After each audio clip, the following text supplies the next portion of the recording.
Good morning, students. Today we are going to read a very interesting story, Yvonne's Rise and O Level, written by Norman Colin Dexter.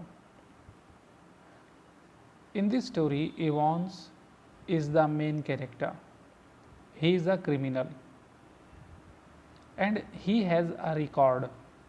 He runs away from the prison or jail very easily, and he has already escaped from the jail 3 times. Jail से 3 बार भाग चुका ये Evans बहुत ही खतरनाक जो है अपराधी है। ट्राइजन ओ लेवल टाइटल में दे रखा है। ओ लेवल जर्मन लैंग्वेज के अंदर स्टडीज़ का एक कोर्स होता है। इवांस इस कोर्स के लिए जो है तैयारी करता है, स्टडीज़ करता है जेल के अंदर ही, और उसका एग्ज़ाम होने वाला है और एग्ज़ाम का सेंटर भी जेल में ही आता है। तो फिर से मैं यहाँ आपको रिमाइंड कराना चाहूँगा कि इवांस की ये जो स्टोरी है पूरी तरह से जेल के अंदर ही है, तो जेल के अंदर की कहानी है, और इसमें आपको ये बताया जाएगा कि इवांस जो है किस तरह से इतने ज़बरदस्त इंतज़ामों के बावजूद भी जेल से भाग जाता है। तो written by Norman Colin Dexter. तो let us see its characters.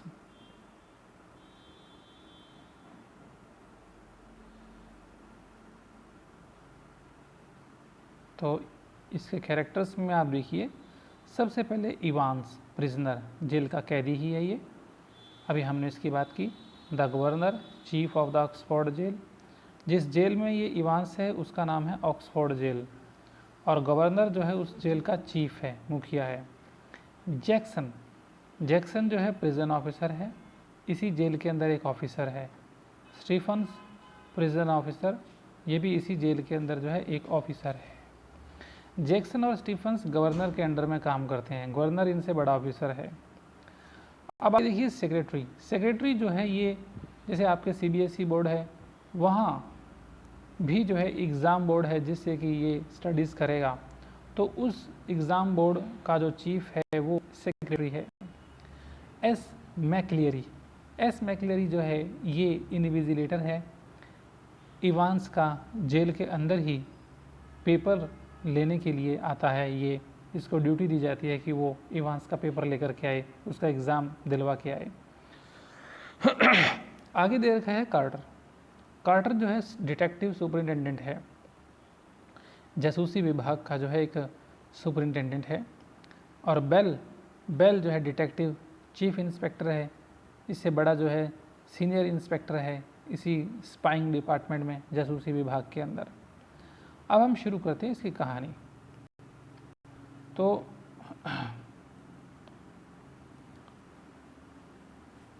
The story starts with a telephonic conversation between the governor and the examination board secretary।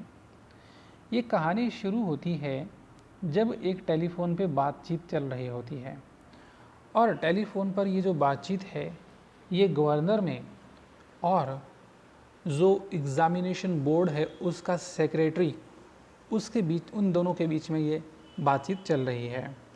The prison authorities want to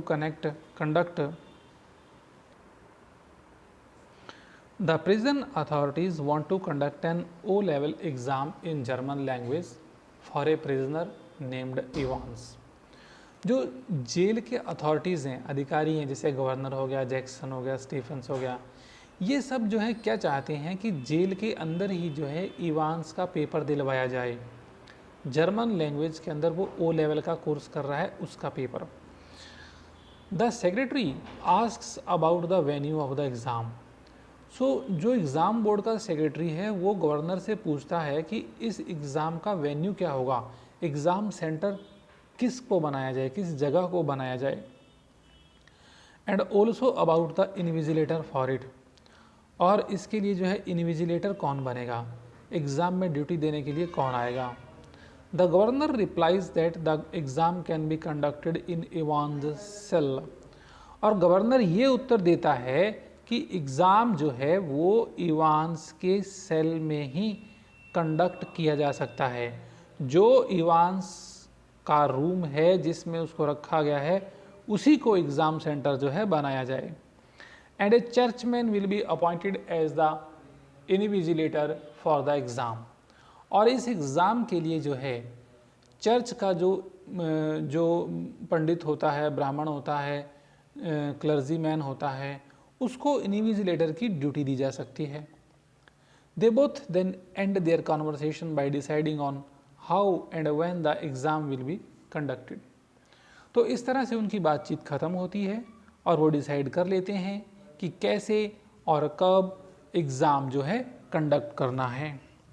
a senior prison officer Jackson visits Ivan's cell to conduct an inspection so that if any weapon may be hidden। तो बात है ये उस दिन की जिस दिन जो है एग्ज़ाम होना होता है, पेपर होना होता है। तो जेल का एक सीनियर जो प्रिजन ऑफिसर है जैक्सन, वो इवांस की सेल में आता है, उसके कमरे में आता है इस बात की जांच करने के लिए कि इवांस ने अपने रूम में कोई हथियार तो नहीं छुपा रखा है। They are going through this checking because Evans had successfully escaped from prison earlier also. वो ये चेकिंग इसलिए करना चाहते हैं क्योंकि इवांस पहले भी सफलतापूर्वक जेल से जो है 3 बार भाग चुका है। The episode gave him the name of Evans the break. और बार बार जेल से भाग जाने की वजह से ही जो है उसको एक टाइटल दे दिया गया है इवांस को, और इस टाइटल का नाम है इवांस द ब्रेक। यानी कि आपसे क्वेश्चन पूछा जा सकता है कि इवांस को इवांस द ब्रेक क्यों कहा जाता है। इसलिए कहा जाता है क्योंकि वो जेल से भागने में बहुत ही जो है सक्षम है और 3 बार जेल से भाग चुका है। The governor was not ready to take any risk with this as it could bring a bad name to him. और गवर्नर बिल्कुल भी तैयार नहीं है कोई भी जोखिम लेने के लिए इस बार, क्योंकि इससे जो है उसका नाम बदनाम हो सकता है कि उसकी जेल से जो है इवांस नाम का कैदी फिर से भाग गया है। Jackson and Stephens checked the cell thoroughly. तो जैक्सन और स्टीफन्स ने उस सेल को जिसमें कि इवांस को रखा जाता है उसको पूरी तरह से चेक कर लिया, छानबीन कर ली। They had taken away his nail scissors earlier. तो दोनों ऑफिसर्स ने इवांस की जो नेल सीजर्स होती है, नाखून काटने की सीजर्स, उनको निकाल लिया, वहाँ से रिमूव कर दिया। And Jackson ordered Stephens to take away his razor blade as soon as he had shaved. और जैक्सन ने स्टीफन्स को ऑर्डर किया कि वो उसका जो रेजर का ब्लेड है वो भी वहाँ से रिमूव कर दे जैसे ही इवांस अपनी शेव वगैरह कर ले। Jackson ordered Evans to take off his head but left it because Evans requested him not to do so as it was his lucky hat for the exam. अब जैक्सन ने Evans को कहा कि वो अपना हैट उतार दे। Actually में Evans के पास एक हैट है और वो जैक्सन से रिक्वेस्ट करता है कि वो इसे ना दे क्योंकि ये हैट जो है उसके लिए बड़ा ही लकी रहा है। और उसने बोला कि आज मेरा एग्ज़ाम है इसलिए मुझसे मेरा हैट मत लीजिए। ये इवांस ने जैक्सन से जो है रिक्वेस्ट की। तो बेटा इस पैराग्राफ के अंदर हमने स्पेशली ये देखा कि एक बहुत ही इम्पॉर्टेंट क्वेश्चन हमारा इसके अंदर जो है बनता है, वो है कि इवांस द ब्रेक, इवांस को इवांस द ब्रेक क्यों कहा जाता है। इसका आंसर ये है क्योंकि Evans had successfully escaped from prison earlier also, that's why he has been called Evans the break. तो ये इंपॉर्टेंट बातें इसके अंदर पैराग्राफ के अंदर जो है हमारी हुई थी। अब हम आगे बढ़ते हैं नेक्स्ट पैराग्राफ की तरफ। All sorts of arrangements were made to keep a check on Evans. तो सारे प्रबंध कर लिए गए थे इवांस पर जो है लगातार नज़र बनाए रखने के लिए। Even a microphone was placed in his cell. उसके रूम के अंदर जो है एक माइक्रोफोन भी जो है रख दिया गया था, फिट कर दिया गया था। On the day of the exam McLeery the churchman reached the prison. Exam का दिन आता है, मैक्लेरी नाम का व्यक्ति जो कि एक चर्च के अंदर फादर है, वो जेल पहुंचता है। And was assisted to the cell by Stephens. और स्टीफन्स जो कि जूनियर ऑफिसर है ऑक्सफोर्ड जेल का, वो उसे ले करके इवांस के रूम तक ले करके जाता है। यहाँ मैक्लेरी जो है चर्च का फादर है और उसे जो है एग्जामिनेशन बोर्ड ने उसकी ड्यूटी लगाई है कि वो इवांस का पेपर लेकर के आएगा, उसे एग्ज़ाम दिलाएगा उसी के रूम के अंदर। The governor was informed that the exam was about to begin, और गवर्नर को ये सूचना दे दी गई कि एग्ज़ाम शुरू होने वाला था। And that the cell did not have any weapons, और उसके सेल में कोई भी हथियार नहीं मिले थे। The governor ordered the officer to check the churchman so that Evans may not use any belongings of McLeery as a weapon. तो गवर्नर ने ऑफिसर को ये आदेश दिया, स्टीफन्स को आदेश दिया कि वो इस चर्चमैन के यानी कि मैक्लेरी की अच्छी तरह से चेकिंग कर ले, स्कैनिंग कर ले, ताकि उसके पास ऐसी कोई चीज़ ना हो जो कि इवांस जो है हथियार के रूप में इस्तेमाल कर लें और गलत फ़ायदा उठा के कहीं भाग ना जाए। The churchman and his belongings were searched, तो उस चर्चमैन की और उसके सारे सामान की तलाशी ले ली गई। अब यहाँ पर ये जो वर्ड आ रहा है बिलोंगिंग, बिलोंगिंग का मीनिंग है सामान, किसी इंसान का जो सामान होता है। तो the paper knife was also removed, churchman के पास एक पेपर नाइफ था, कागज़ को जो है काटने वाला जो कटर होता है वो भी उससे ले लिया गया ताकि इवांस उसका दुरुपयोग ना कर सके। So that Evans might not use it to injure the churchman in order to escape, ताकि इवांस उसका जो है दुरुपयोग ना कर ले कहीं उसको घायल करके भाग जाने में। During the search Jackson found one abnormal thing in the churchman's bag, तो यही तलाशी लेते समय जैक्सन को जो है एक अजीबोगरीब सी चीज़ मिली उस चर्चमैन के बैग में, मैक्लेरी के बैग में।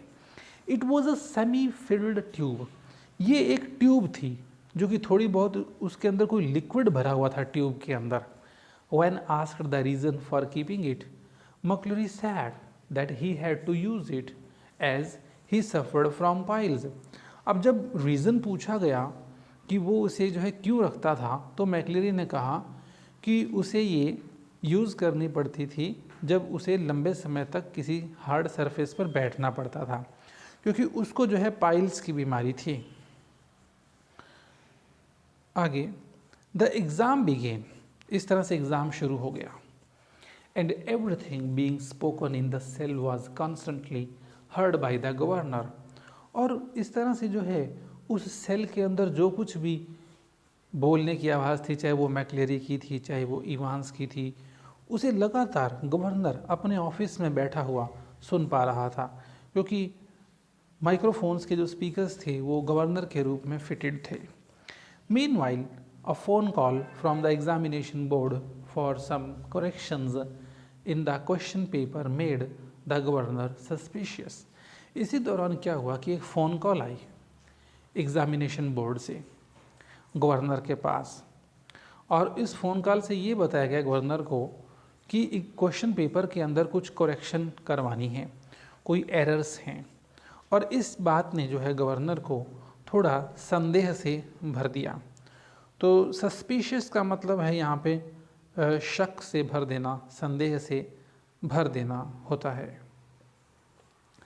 ही cross checked it by dialing the number again, उसने दोबारा से जो है फ़ोन मिलाया और इस बात को जो है चेक किया, which turn out to be busy, लेकिन वहाँ से फ़ोन जो है बिजी आ रहा था। Then again there was a phone call from the magistrate demanding for police officers and a van, तभी एक और कॉल आई थी मैजिस्ट्रेट के पास, और इसमें मैजिस्ट्रेट से ये कॉल आई थी। मैजिस्ट्रेट होता है डिस्ट्रिक्ट का जज। उसने गवर्नर से जेल की वैन और उसके जो कुछ पुलिस ऑफिसर्स की मांग की थी। Such things were suspicious to the governor but he calmed down as he was sure of his arrangements. अब ये सारी चीज़ें जो हैं पूरी तरह से गवर्नर को शक में भरने वाली थी, परंतु गवर्नर ने खुद को शांत कर लिया, क्योंकि उसे अपने अरेंजमेंट्स पर इतना विश्वास था कि इवांस को कोई भी भगा करके नहीं ले जा सकता था। स्टीफन्स स्टूड आउटसाइड, स्टीफन्स जो है बाहर खड़ा रहा सेल के, जिस सेल में कि पेपर हो रहा था उसके बाहर। He peeped inside after every minute, और हर मिनट के बाद में जो है जेल के अंदर वो देख लेता था कि सब कुछ सही चल रहा था, इवांस पेपर कर रहा था। It was always the same, but later on he noticed that Evans had put A blanket around himself. तो हमेशा सब कुछ एक जैसा ही सीन था, लेकिन थोड़ी देर बाद में उसने देखा कि इवांस ने अपने कंधे पर एक कंबल डाल लिया था, रख लिया था। Though he doubted it at first, पहले तो उसको शक हुआ। Then stopped thinking much as it was cold inside the cell, लेकिन बाद में उसने सोचना बंद कर दिया क्योंकि सेल के अंदर जो है बहुत ठंड थी, और उसने सोचा कि स्वाभाविक रूप से कंबल की तो ज़रूरत थी। किसने सोचा? स्टीफन्स ने सोचा। Later on the exam was conducted, इस तरह से एग्ज़ाम जो है पूरा हो चुका था। As the governor ordered on the phone, और फिर गवर्नर ने फ़ोन पर ऑर्डर किया। Stephens accompanied McLeery to the gate, कि स्टीफन्स जो है, जो इन्विजिलेटर है मैक्लेरी, उसको मेन गेट तक छोड़ करके आए। एवरीथिंग वेंट एज प्लान्ड, हर काम जो है जैसा प्लान किया गया था वैसा चलता गया। एंड स्टीफन्स वॉज हैप्पी, और स्टीफन्स को बड़ी खुशी हुई थी। To be sure of himself he once again went to the cell for a final look. तो इस तरह से मैक्लेरी को मेन गेट तक छोड़ के आने के बाद में उसने सोचा एक बार दोबारा से सेल के अंदर इवांस को झांक कर देख ली। He was shocked to see McLeery lying in a pool of blood, लेकिन वो तो देख करके जो है भौचक्का रह गया कि जो मैक्लेरी था वो इवांस की सेल में खून से लथपथ पड़ा था। पूल ऑफ ब्लड, खून, बहुत ज़्यादा blood. Soon the news spread that Evans had injured the invigilator and had escaped from the jail by impersonating him. अब जल्दी ही क्या हुआ, ये खबर फैल गई चारों तरफ कि इवांस ने जो है इन्विजिलेटर को घायल कर दिया है। इन्विजिलेटर कौन? मैक्लेरी को। और वो जो है जेल से भाग गया है। इम्पर्सनेटिंग हिम का मतलब है उसका भेष धारण करके, यानी कि इवांस ने मैक्लेरी का भेष धारण करके वो वहाँ से भाग गया था। मैक्लेरी, who was badly injured, was taken to the governor. अब मैक्लेरी जो कि पूरी तरह से जो है घायल हो चुका था, उसे गवर्नर के पास ले जाया गया। As he had some important information, क्योंकि उसके पास कुछ इम्पॉर्टेंट इन्फॉर्मेशन थी। तो यहाँ घायल मैक्लेरी को गवर्नर के पास ले जाया गया। एक्चुअली में ये मैक्लेरी नहीं है, ये इवांस ही है। इवांस के चेहरे पर ब्लड छा चुका है, भरा हुआ पूरा ब्लड से है। ये चेहरा दिख नहीं रहा है, और थोड़ा बहुत उसने जो है कुछ चीज़ें उसे मिली थी मैक्लेरी से, उनका यूज़ करके वो मैक्लेरी के जैसा दिख रहा है। McLeery told the governor about the photocopy being placed on the question paper. McLeery ने गवर्नर को जो है उस फोटोकॉपी की स्लिप के बारे में बताया जो कि क्वेश्चन पेपर के ऊपर चिपकाई गई थी। Which share the escape plan with Evans, यानी कि एग्ज़ाम बोर्ड से जो करेक्शन स्लिप आई थी वो क्वेश्चन पेपर पर चिपकाई गई थी, लेकिन इस करेक्शन स्लिप के ऊपर जो है वो सारे क्लूज़ थे, हिंट्स थे कि इवांस को यहाँ से भाग के कहाँ जाना था। The governor try to decode the German language, governor ने जर्मन लैंग्वेज को समझने की कोशिश की। And found out that Evans would reach Newbury after his jail break, और उसने ये अंदाज़ा लगाया कि इवांस जो है सीधा इस जेल से निकल करके न्यूबरी जाएगा।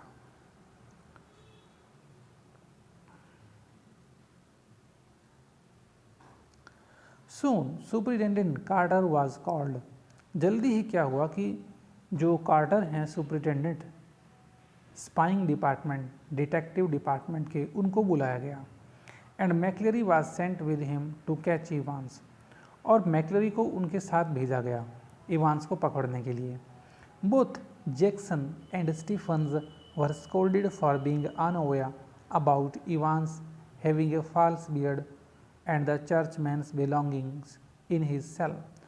उधर जैक्सन और स्टीफन्स दोनों को जो है गवर्नर ने डांटा कि उनको पता भी नहीं चल पाया था कि इवांस के पास एक नकली दाढ़ी थी और उसने जो है चर्चमैन जो मैक्लरी आया था उसके सामान को मिसयूज़ कर लिया था जेल के अंदर।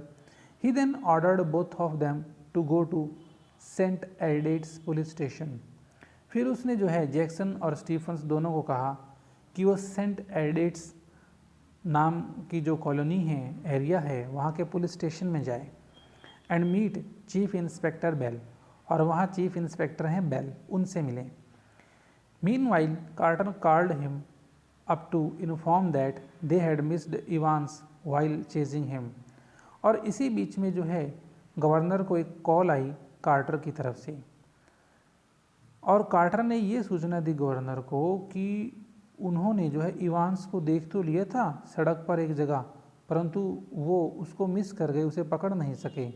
वाइल चेजिंग हिम, वो उसका पीछा कर रहे थे। And that McClary was sent to Radcliffe hospital, और कार्टर ने बताया कि उसने मैक्लरी को रेड क्लिफ हॉस्पिटल में जो है छोड़ दिया है, उसके ठीक सामने उतार दिया था। यहाँ मैं आपको ये बात बता दूँ कि मैक्लरी को कार्टर के साथ भेज दिया गया था इवांस का पीछा करने के लिए। अब मैक्लरी कौन है यहाँ पे? मैक्लरी खुद इवांस ही तो है। और उधर से जो है गवर्नर ने रेड क्लिफ हॉस्पिटल में फ़ोन पहले से कर रखा था कि कार्टर नाम का एक व्यक्ति जो है मैक्लरी को जो है आपके हॉस्पिटल में रेड क्लिफ हॉस्पिटल के सामने उतारेगा, उसे आप लोग जो है वहाँ एडमिट कर लें। लेकिन एक्चुअली में ये ही वो पॉइंट था जहाँ से असल में इवांस भाग गया था, क्योंकि जिसे उतारा था वो मैक्लरी थोड़ी था, वो तो इवांस था। I hope you are understanding. कोई बेटा आपको समझने में दिक्कत आ रही तो आप इसको दोबारा थोड़ा सा बैक करके भी आप सुन सकते हैं। The governor called up the hospital, governor ने हॉस्पिटल में फ़ोन कॉल किया and came to know that they had sent an ambulance to the examination board but the churchman had already disappeared. और उन्होंने वहाँ से इन्फॉर्म किया कि उन्होंने तो एम्बुलेंस भेजी थी एग्जामिनेशन बोर्ड की तरफ, परंतु वो जो चर्चमैन था, वो जो चर्च का फादर था जिसे मैक्लरी कहा जा रहा था, वो तो वहाँ से गायब हो चुका था। He understood the whole plan that McClary who was helping them to search Evans was in fact Evans himself. तो यहाँ जो है गवर्नर समझ चुका था अब तक कि ये सारा प्लान क्या था, कि जो मैक्लरी था जो उनकी सहायता कर रहा था इवांस को पकड़ने में, वो असल में खुद इवांस ही था। ये बात अब गवर्नर को समझ में आई। Soon the real McClary was also found by the police who was tied up at his house. अब जल्दी ही क्या था कि जो असली का जो मैक्लरी था, जिसे सचमुच में अभी आना था पेपर लेने के लिए, उसको भी ढूंढ निकाला गया पुलिस के द्वारा। और वो असली का मैक्लरी तो अपने ही घर में बांध करके रखा हुआ था। ये ऐसा इसलिए हुआ कि सुबह मैक्लरी, रियल मैक्लरी जब ड्यूटी के लिए चला था तो इवांस के ग्रुप के लोग उसे बाहर मिले, उसको बांध करके उसका मुंह, हाथ वगैरह पर पट्टियाँ बांध के उसके घर में ही उसको डाल गए थे। On the other hand Evans had reached hotel Golden Lion. दूसरी तरफ जो इवांस था वो एक होटल था जिसका नाम था गोल्डन लायन, वहाँ पहुँचा and was enjoying his freedom, और वहाँ अपनी आज़ादी का फ़ायदा उठा रहा था। When he reached the hotel room, he found the governor in his room. जैसे ही इवांस अपने एडवांस में बुक किए गए रूम में एंटर किया तो उसने देखा सामने बेड पर जो है गवर्नर बैठा हुआ मिला। गवर्नर उसके पहुंचने से पहले ही पहुंच चुका था। He told Evans that he had all of his men around, so there was no chance for him for escape again. तो गवर्नर ने इवांस को बता दिया कि उसके पास भागने का कोई चांस नहीं है, उसके डिपार्टमेंट के लोगों ने पूरे होटल को कवर किया हुआ है, घेर रखा है। The governor asked him about his plan. अब गवर्नर ने उसके साथ बातें की, उससे उसका प्लान पूछा कि भाई वो कैसे भागने में कामयाब हो गया था। And Evans told every bit of it to him. Evans ने हर छोटी से छोटी डिटेल जो है गवर्नर को बता दी कि कैसे वो जो है सक्सेसफुल रहा था भागने में। Finally the prison van was called to take Evans to the prison. अंततः जो है जेल की वैन आ गई इवांस को लेने के लिए, वापस जेल में भिजवाने के लिए। The governor felt proud of catching him again. Governor को बड़ा गर्व हुआ उसे दोबारा पकड़ करके। As soon as the van started, तो जैसे ही वो जेल की वैन जो है स्टार्ट की गई इवांस को ले जाने के लिए, the prison officer unlocked Evans handcuffs. तो जेल की वैन जब थोड़ी सी दूर गई तो एक टर्न आया, वहाँ जाकर जो प्रिजन ऑफिसर था उस जेल की वैन में, उसने इवांस की हथकड़ियों को खोल दिया and asked the driver to drive fast so that the police could not catch them again. और ड्राइवर को बोला कि वो एक पर्टिकुलर डायरेक्शन के अंदर चले और फास्ट ड्राइविंग करे ताकि पुलिस उनको दोबारा ना पकड़ सके। Finally Evans once again managed to escape from the clutches of the police with the help of his friends। तो अंततः इवांस एक बार फिर से कामयाब हो गया पुलिस के शिकंजे से, चंगुल से बचकर भाग निकलने में अपने दोस्तों की सहायता से। तो यहाँ देखा आपने कि once again in this story Evans has been successful to run away from the prison, so that's why he has been given the title Evans the Brave। So this was your interesting story, Evans tries an O level by Norman Colin Dexter। Thank you very much for listening so patiently